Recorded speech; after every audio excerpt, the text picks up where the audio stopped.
Alrighty guys, so how's it going today? So, we got another cold start here to do. If I can find the key. No, it's not the John Deere. Because the John Deere's not cold enough. But we got one vehicle that we can start. For funsies. I haven't ran this car since the last cold start video I did. I'll probably put the link below so you guys can check that out. But we can start the old attempt to start the old Ion. I need to check the oil, even though the oil is probably shit in it. And you guys have to remember, this has got the blown engine.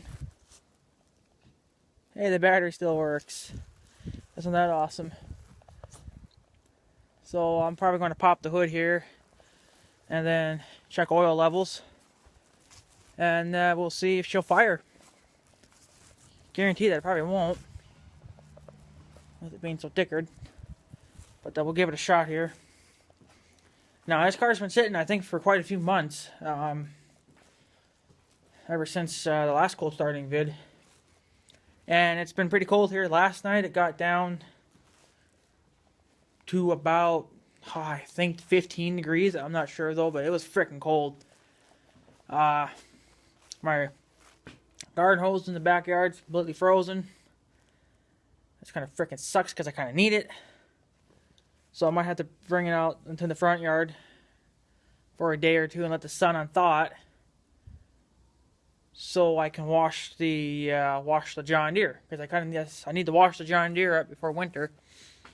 So I think I'll be doing that pretty quick. I don't think I'm going to bother chopping the leaves anymore. I don't really see any worth chopping. I mean, there's a few laying around. I think that's just all the neighbor's crap blowing into my yard. I'm not going to waste my fuel chopping up his crap. So, bring it. So let me go check the oil here quick, and then I'll restart this camera here, and then we'll be good to go. So give me 1 minute, tubes. Ah, crap. Sorry about that. I'll hang on to my phone good enough. I dropped it. Oh, it landed on my leg. Anyways, check the oil.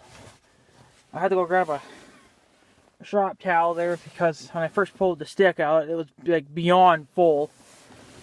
Like it wasn't coming out the side, or like out of the fill, but, or where the dipstick is, but holy crap, it had way too much oil in it. But then when I checked it with the rag, cleaned it a few times, and then it started going down again. So how am I going to do this? Uh-oh. Dead battery. Dead battery on the car. Probably didn't charge it enough.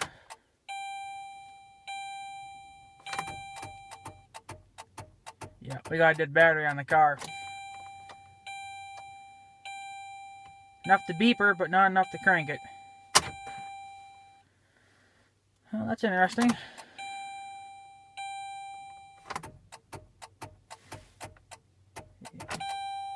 Huh. Well, she's either dead or she's just so weak that it won't crank it. I could jump start it, but yeah. She's finally dead. Interesting, because I had it running for a good half an hour last few months ago, but yeah. When she's blinking like that, she's done. She's got enough to beep, but not enough to crank her over. It must really take a hell of a lot of juice to get this thing going. Huh. Well, for shits and giggles, we'll try it one more time. But everything's off, so I'm not taking power to anything. Heaters are off, the radio's kind of somewhat off. Yeah. She's dead. Oh, that sucks. I was hoping to see a big blast of white smoke coming out of the exhaust, but I guess we could jump her, but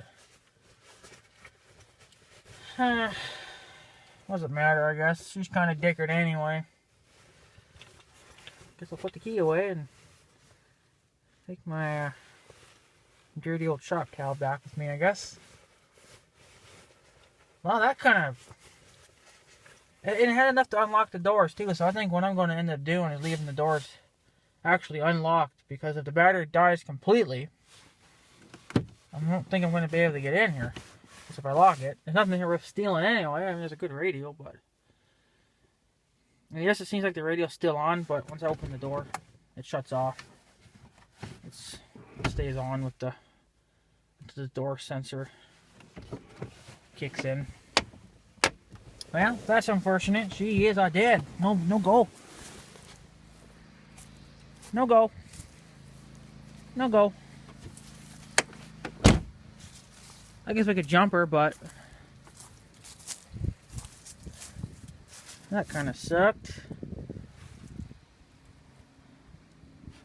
Huh. Well, we'll put the hood down, I guess, in a little while. So, yeah. No go. No go. Huh. Well, like I said, it has been sitting for a little while, but I figured I had charged it up good enough. Of course, you gotta remember, it's been cold, too, and I bet you the cold really did a damn number to that battery. But, it was going fine when my sister drove it all those years, you know, because she drove it every day. So the battery never really got drained or anything. And plus, when she was living here, or when she was living over at that house over there, it was in the garage, so the cold didn't get to it quite as much. But quite interesting how the battery failed. Of course, that battery, I think, is still you know, original to the car. Never been replaced that I know of. So, kind of sucks. I had that same problem with the John Deere too not too long ago too. I had that battery problem.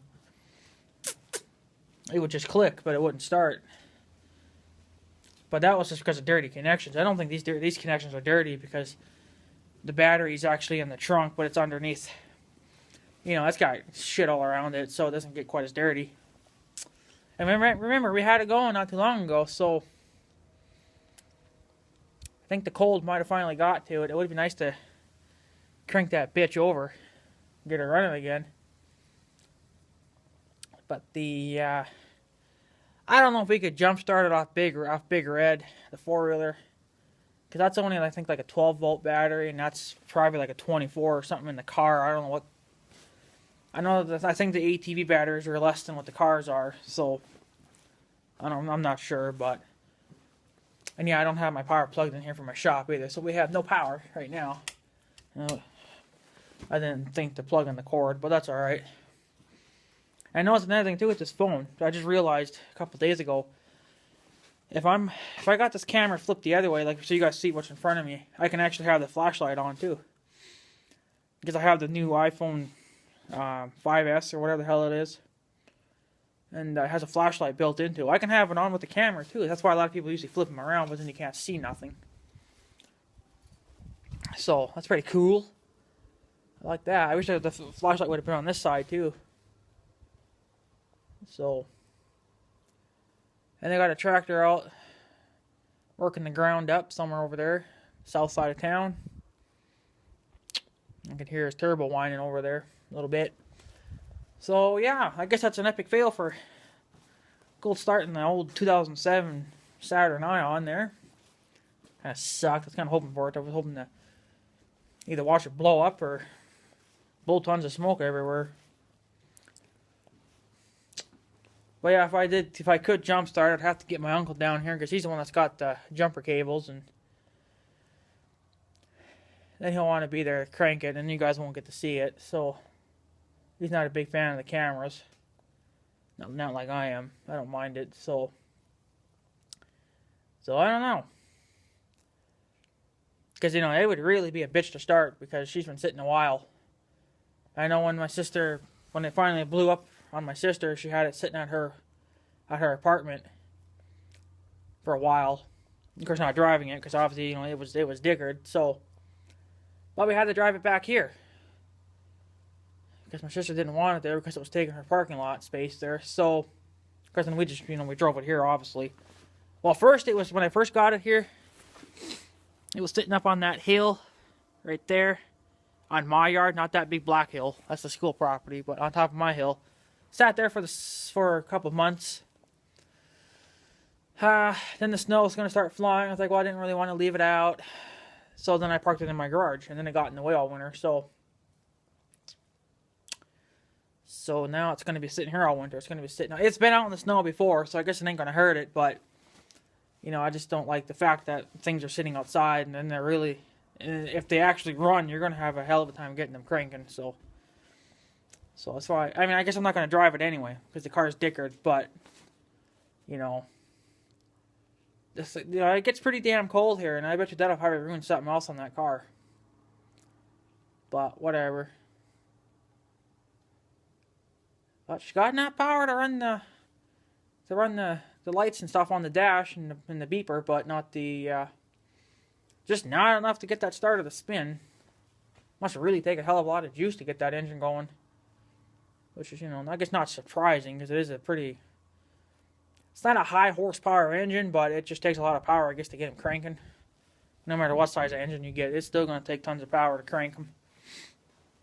So, yeah.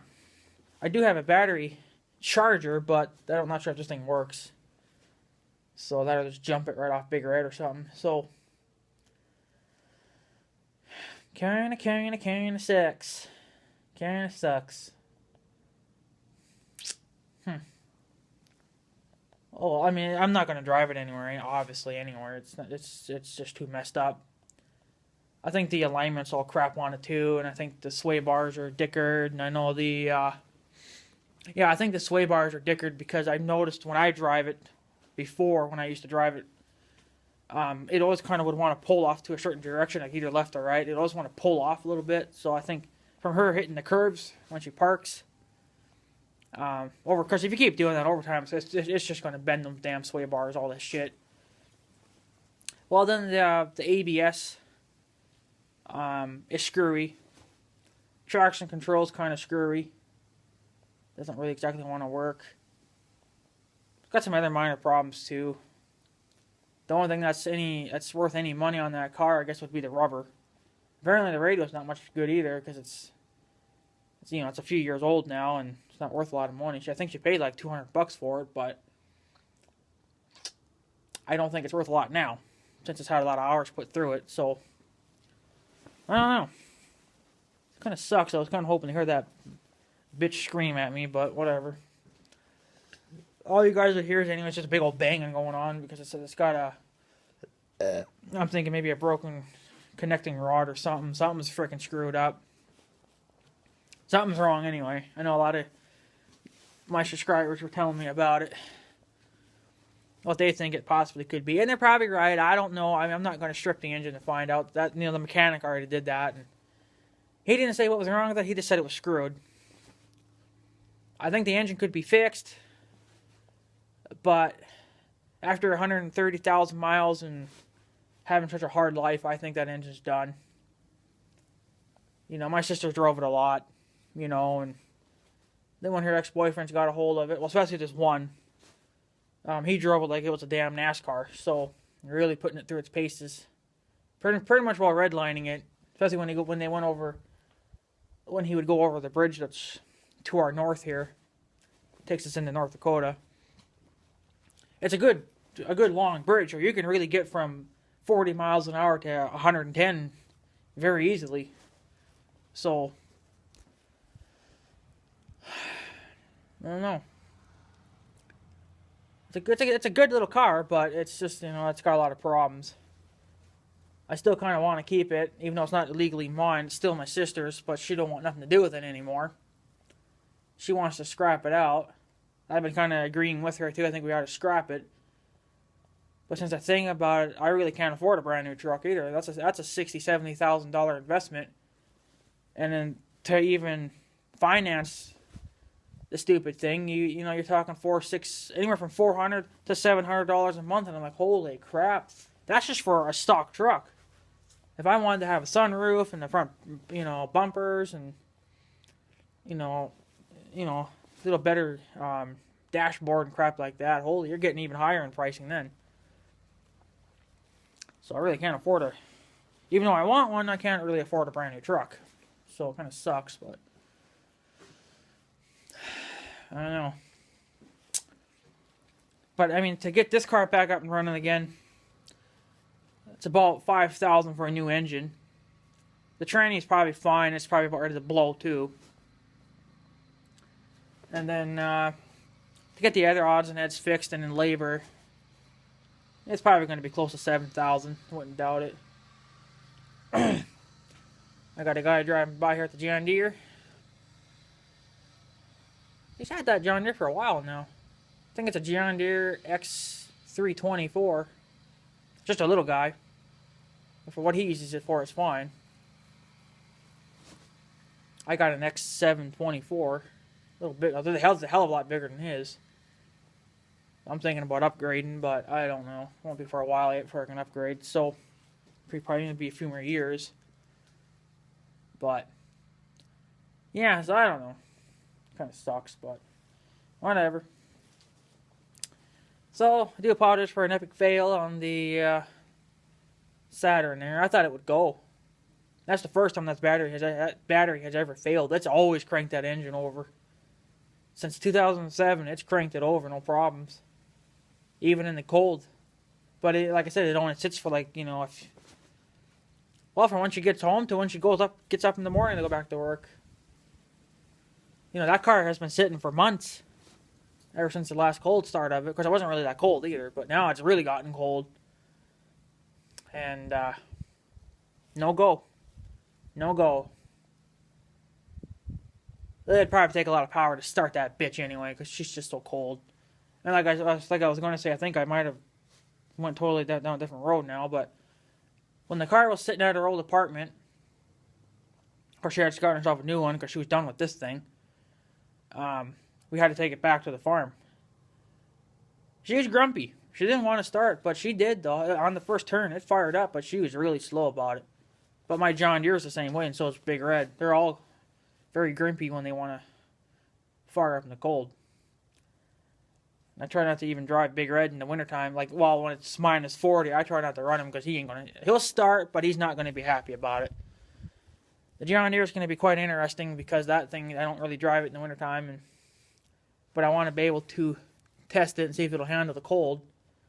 So we're going to try to run her a little longer this year. But I'm going to let it sit for a few more days. And then we'll do a cold start on it. And then we'll see if that John Deere will run. It's a 2008 John Deere, so it should be still. It'll start fine. But I don't know because I've never had it running in the extreme cold. I've had it running to about 30 degrees, and then that's it. I usually cut her off. But I got down to 15 last night, so it's going to be freaking cold. But I want a couple more days of extreme cold to hit it.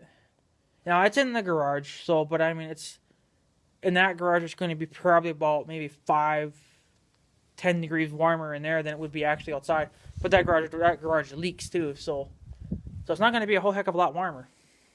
Well, it'll be a little bit warmer because it's not going to get all that pounding wind on it and stuff.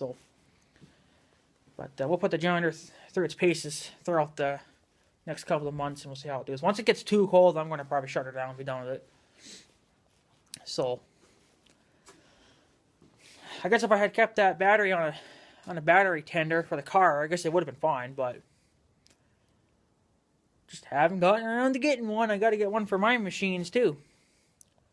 I get one from the hell was it, Walmart, something like that. Anyways, for like $20-$30. It's just a battery tender, but it'll charge too. But it ain't nothing compared to like those big battery chargers there. Like that could charge a battery in a couple hours. But these little battery tenders, it might take like a day because they're so little. They're mainly just meant for tending the battery, just keeping the battery topped off, not actually charging. But it'll do it too. But just takes a little longer. This is not a big deal. So yeah, I guess that's pretty much it then. I do apologize. I'm not going to make this video too much longer. And for my subscribers, I will have another little surprise coming up for you guys. Just a little something I ordered from Northern Tool, nothing special. Yeah, another thing here. I was working on my power line a couple of days ago. It's so damn cold out yesterday, or that one day, that something broke. It broke. I cannot believe that it broke. I've never had one of these fail on me. Which one was it? Was it this one? Yes, it was. Now, I'm not sure where this was made. I'm not sure where this was made. I don't have power on, so I can't see it. This was made in India. So you think that'd be a little better quality than China. But this is what happened. Let me get into the light here. What do you see wrong with that picture? Yep, broke my damn little wrench. I kind of use this one a little bit. I use my 1/2 inch more. But what size is this? This is a 5/16 size wrench. And I broke it. It fell into the damn concrete and snapped it. Damn. That kind of sucks. Just don't see how that could have broke, but it did. So I'm out of a damn wrench. I guess I can still use the other end of it, but... So yeah, like I said, I got a surprise coming up. Nothing special, but... I actually gotten my money from YouTube. They actually gave me my money now since I made over $100. So whoop-de-doo. Spent a little bit of that on that, a little bit of that money on the surprise, and the rest of it's going into the John Deere future project. So I got a little extra money. Whoop-de-doo. Whatever, ain't gonna matter. So anyway, guys, I'm gonna take off. Do apologize for a long video. Hope this video's not too long for you guys. But that was a fail. I'm a little sad, but because I was kind of hoping to see it blow up or hear it be grumpy. But maybe sometime, maybe if I can get my uncle down here, maybe we'll charge her up or put her on a tender or something. I don't know, or maybe we'll just jump start it. But if I do, you guys probably wouldn't get to see it. So, but I think it needs to run for a while. It needs to run one more time, I think, but whatever. Anyway, guys, I'm going to take off, so I guess have a good day and stuff. So, yeah. Thanks for watching, guys. See you guys later.